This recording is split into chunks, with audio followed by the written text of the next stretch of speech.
Bien, en este experimento estudiaremos la velocidad de reacción de un colorante para alimentos azul, conocido como FDIC número 1 o azul brillante, con hipoclorito de sodio.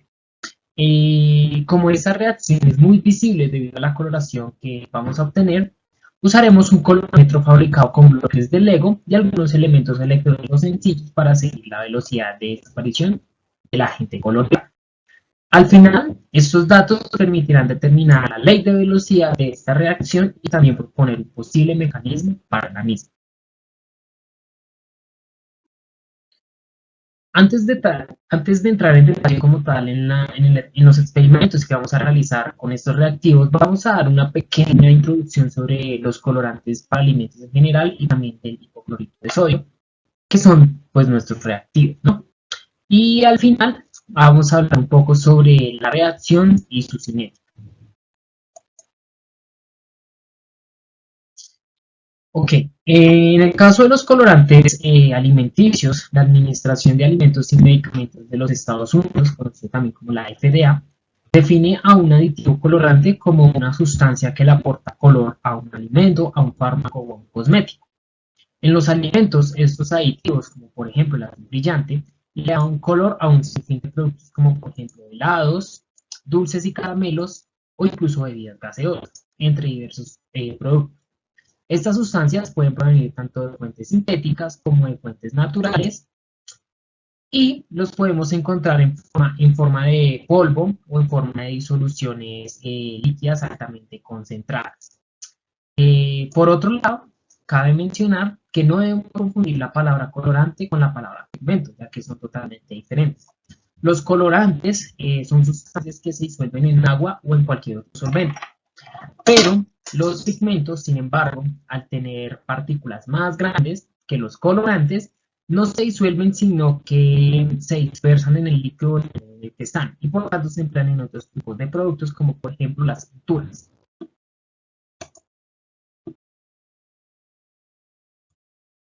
Listo. En cuanto al azul brillante, FCF, que se denominó FDIC azul número 1, esta es una sal disoica con la estructura química que vemos ahí en la pantalla. Es un compuesto que es altamente soluble en agua y lo podemos encontrar en forma de polvo de color azul y a veces también en forma de granos. Este compuesto posee una muy buena coloración, por tanto se usa una muy amplia variedad de productos y también es un producto poco tóxico. En cuanto al hipoclorito, es un compuesto muy conocido y que por lo general se encuentra en productos domésticos para el blanqueamiento o la desinfección. Y como tal en los hogares, este producto se utiliza con ese fin para limpiar y desinfectar superficies. Por ejemplo, en productos como el Clorox, que es un fabricante de este compuesto, por lo general lo incluye en una concentración del 5%. Ok, esos dos reactivos, bueno, al ser compuestos químicos, pues debemos tener las precauciones necesarias en el momento de su manipulación. Entonces, para ello vamos a utilizar pues, gafas de seguridad, vamos también a utilizar guantes, vamos a utilizar también nuestra bata de laboratorio para evitar así cualquier contacto, ya sea con nuestra ropa, con nuestra piel o incluso con nuestros ojos.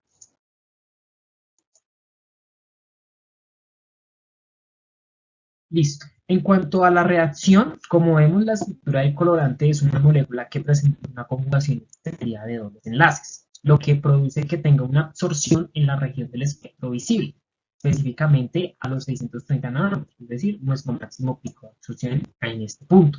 Y esto corresponde a una región cercana o del color correspondiente al color naranja. Así, cuando el tinte reacciona como tal con el ion hipoclorito, que es el que tenemos acá, que estamos señalando, con el ion hipoclorito, el color desaparece dando el producto que vemos acá en la derecha, un producto sin color. El posible mecanismo para esta reacción es que el hipoclorito como tal oxida este átomo de metileno central, el que estamos señalando acá, lo que rompe la conjugación extendida de la molécula del colorante, formando el producto de la derecha y por tanto ya no tenga su máxima absorción en este pico y en esta región del espectro, sino que esté por fuera de la región del espectro electromagnético o en este caso, perdón, por fuera de la región del espectro visible. Bien. En cuanto a la ley de velocidad, esta reacción se puede seguir por la desaparición o por la disminución del color, dado que pues, el azul brillante es la única especie coloreada en la mezcla.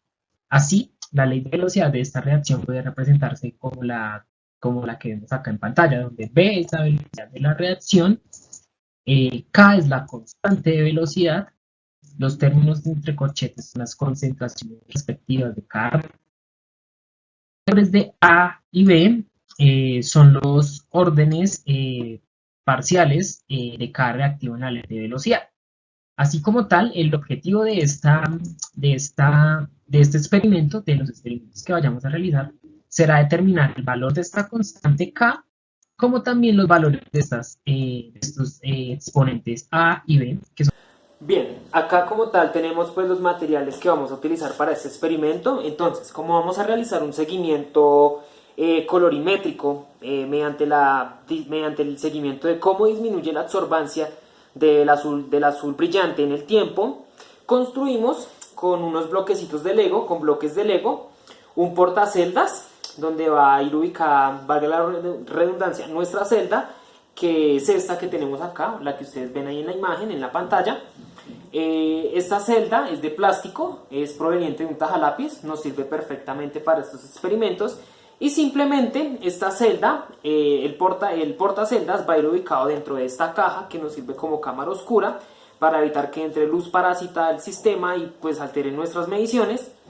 Y el portaceldas va dentro de la cámara oscura y la celda va a ir ubicada simplemente acá. Como esto va dentro de la caja, la celda va a ir ubicada en este punto y pues va a ir encajada en esta zona de acá. Como el azul brillante, y como vimos también en el video anterior, en la parte anterior, en la introducción, es un compuesto que tiene un pico de absorción muy cercano al color rojo. Entonces, para ello, en este montaje también tenemos un LED rojo, el que estoy señalando acá con mi dedo. Es el que nos va a servir como fuente de luz. Y acá vamos a tener una fotoresistencia, que es una resistencia que varía su valor dependiendo de la cantidad de luz que recibe. Su valor de resistencia va a cambiar, y con un multímetro y con un circuito como el que ven en la imagen, que está montado sobre esta placa de protoboard, vamos a seguir cómo disminuye o cómo cambia ese voltaje en esta fotoresistencia. Y mediante una ecuación que más adelante se las voy a explicar, vamos a relacionar ese cambio de voltaje con el cambio de absorbancia. El primer experimento que vamos a realizar, cabe aclarar que el procedimiento para los demás experimentos, como por ejemplo para determinar el orden del hipoclorito y la energía de entalpía de activación de esta reacción, van a ser similares. Por tanto, vamos a presentar únicamente este experimento ilustrativo. Entonces, para este primer experimento, que consiste en determinar el orden del colorante en la reacción, vamos a tomar una cantidad de 1 mililitro de la disolución de colorante, la vamos a adicionar en la celda, la agregamos, adicionamos 4,8 mililitros de agua,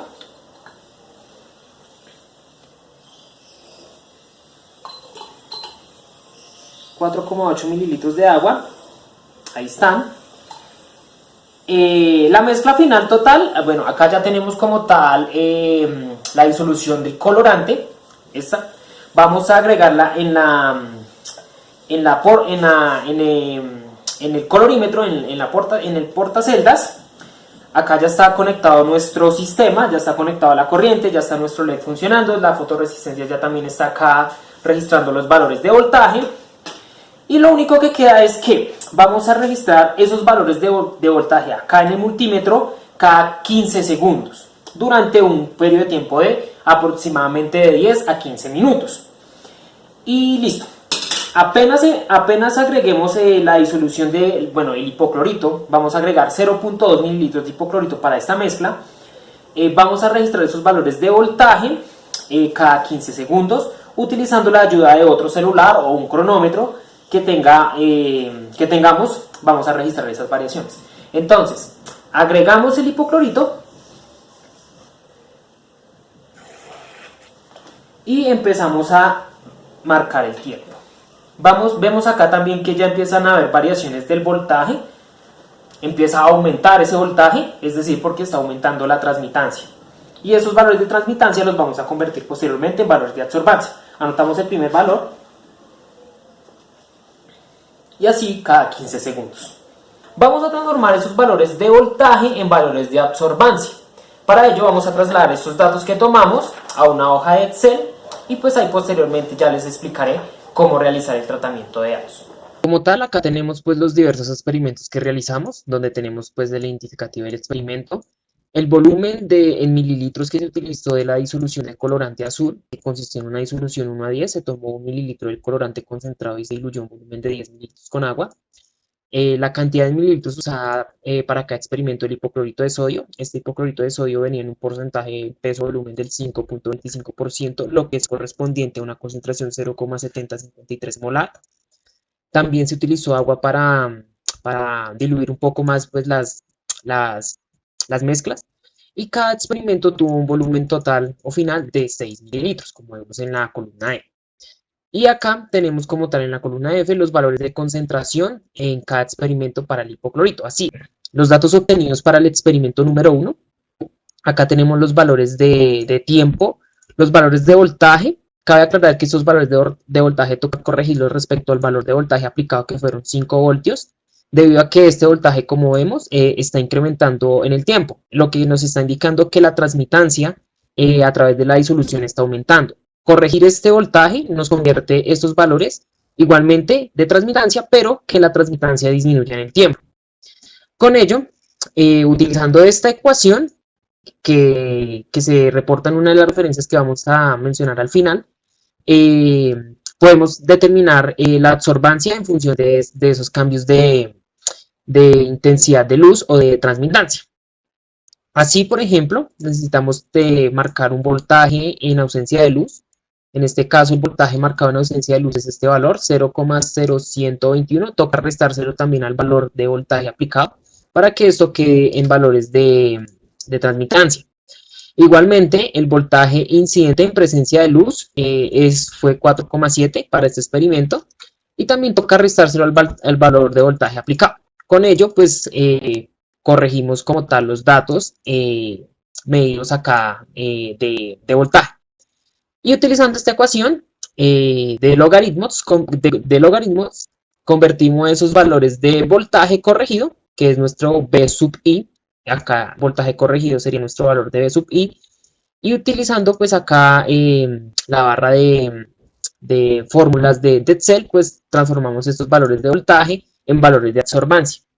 Y graficamos estos valores de absorbancia en función del tiempo. Vemos que hay un decaimiento de carácter exponencial que sigue este comportamiento de acuerdo a esta ecuación. Por tanto, los datos de absorbancia versus tiempo se ajustaron a este modelo para poder determinar el valor de la constante K' y el valor de la absorbancia inicial. Como vemos que la absorbancia en el tiempo decae de manera exponencial y no lineal, el orden respecto al colorante nos sigue una cinética de orden 0. Pero al graficar los valores del logaritmo natural de la absorbancia en el tiempo, vemos que sí se sigue una relación lineal. Por tanto, determinamos que el colorante como tal sigue una cinética de orden 1. Y en cuanto al orden 2, vemos que igualmente tampoco sigue una cinética de orden 2 debido a que no hay una relación lineal entre el inverso de la absorbancia y el tiempo. Eso también se puede apreciar en los valores de estimación lineal determinados. Así, la estimación lineal determinada para el logaritmo natural de la absorbancia nos dice que este valor de acá es el valor de la constante de velocidad, es negativa debido a que decae. Igualmente acá, este valor que se calcula acá es negativo, pero pues dentro de la ecuación donde se ajustan los datos a esta ecuación, pues acá está el valor negativo, pero como tal, el valor de esta constante es negativo. Vemos que ambos valores son relativamente cercanos y acá como tal tenemos el error asociado a esta constante de velocidad. Y acá como tal tenemos el logaritmo natural de la absorbancia inicial, que también es un valor muy cercano a este. Y vemos que también el coeficiente R cuadrado pues es un valor muy bueno, es un valor excelente, lo que nos indica que el montaje como tal sí es bueno para la determinación de estos valores. En cuanto al experimento 2 y 3, como se buscaba evaluar el efecto del hipoclorito, se dejó pues la cantidad de de colorante constante y se duplicó en el experimento 2, se utilizó 0.5 mililitros de hipoclorito y en el experimento 3 se duplicó a 1 mililitro. Realizando un tratamiento de datos igual, vemos que la absorbancia decae en el tiempo y se determinó una constante de velocidad de menos 0,033 para el experimento 2 y en el experimento número 3, con el doble volumen de hipoclorito, se determinó una constante aproximadamente de 2 veces la constante determinada en el experimento 2. Como la constante de velocidad determinada para el experimento 3 es 2 veces el valor de la constante de velocidad determinada en el experimento 2, esto nos indica que efectivamente el hipoclorito también sigue una cinética de orden 1. Igualmente acá realizando la estimación lineal de los datos al tomar el logaritmo natural de la absorbancia y usando la herramienta de estimación lineal de Excel, determinamos también parámetros muy cercanos. Y determinamos que igualmente los datos tienen una muy buena relación lineal. Y en el experimento 3 igualmente. En los experimentos 4 y 5, el experimento 4 es el mismo experimento 2, pero realizado a una temperatura diferente. Donde se determinó también una constante de velocidad de 0,22 y en el experimento 5 también se realizó el mismo experimento 2 pero a una temperatura más alta respecto al experimento 4. Ya les explicaré cuáles fueron esas temperaturas. Y se determinó una constante de velocidad de 0,379. Y con la estimación lineal pues también se determinan valores relativamente cercanos. Tengamos en cuenta que estos valores de K' reportados acá son valores negativos, solamente que en el ajuste del modelo en la ecuación ya se está incluyendo este valor negativo. Con estos experimentos 2, 4 y 5, realizados el experimento 2, acá tenemos las temperaturas realizadas. El experimento 2 se realizó a una temperatura de 17,1 grados Celsius, aproximadamente 290.25 Kelvin. Y el experimento 4 y 5, el 4 se realizó a 45.1 grados Celsius, 318,3 Kelvin, y el experimento 5 a 63,9 grados Celsius, es decir, 337,03 Kelvin. Bien, con ello, pues con estos diferentes datos de temperatura y con las constantes determinadas a esos valores de temperatura, calculamos el logaritmo natural de la constante de velocidad de los tres experimentos. Este es el experimento 2, este es el dato obtenido con el experimento 4 y este es obtenido con el experimento 5. Calculamos el logaritmo natural a esos valores y calculamos el inverso a las temperaturas realizadas. Este es el inverso de la temperatura a 17, ese es el inverso a 45 y ese es el inverso de 64. Este es el inverso. Y realizamos una gráfica del logaritmo natural de la constante de velocidad contra el inverso de la temperatura, como nos lo indica el modelo de Arrhenius, que acá tenemos las ecuaciones, donde la K es la constante de velocidad, A es un parámetro exponencial, y esto está multiplicado por E a la menos energía de activación sobre R por T, donde R es la constante de los gases y T es la temperatura, y EA es la energía de activación. Y esto, al graficarlo, el logaritmo natural de K' obtenemos una relación lineal, donde el valor de la pendiente de este modelo nos permite determinar la energía de activación. Así, obtenemos un valor de pendiente de menos 5.197,6 y este valor lo multiplicamos por la constante R de los gases, lo que nos da una energía de activación de 43.215 julios por mol, con un valor de incertidumbre de 1,6 de 1644 joules por mol. Y utilizando el modelo de Eirin-Polanyi, que es la ecuación que tenemos acá, igualmente calculamos el logaritmo natural de la constante determinada dividido la temperatura, el logaritmo natural de esa relación, y lo graficamos contra el inverso de la temperatura. Los datos de estimación lineal pues los tenemos acá, y con ello graficando estos datos del logaritmo natural de K' sobre la temperatura y el inverso de la temperatura, obtenemos esta gráfica del modelo de Eirin-Polanyi, donde obtenemos una pendiente de menos 4.886, que igualmente al multiplicar por el valor de la constante R de los gases, nos da una entalpía de activación de esa reacción de 40.625 kilojulios, con una incertidumbre de 1.656,8 joules por mol. Todo esto nos sugiere que, como tal, el montaje que realizamos es muy bueno para la realización de estos experimentos, para realizar un seguimiento cinético de este experimento, pero aún así hay que tener en cuenta que hay errores asociados en cuanto a las metodologías usadas. Por ejemplo, en las mediciones de temperatura hay una incertidumbre asociada debido a que se utiliza un termistor. Y en los demás experimentos hay errores asociados también debido a los dispositivos utilizados, por ejemplo, las jeringas, en las mediciones de los volúmenes y también en el uso y en el registro también de los voltajes con el multímetro. Todo eso también tiene una incertidumbre asociada. Como conclusiones tenemos que tanto para el colorante azul como para el hipoclorito de sodio se determinó que ambos reactivos siguen una cinética de orden 1.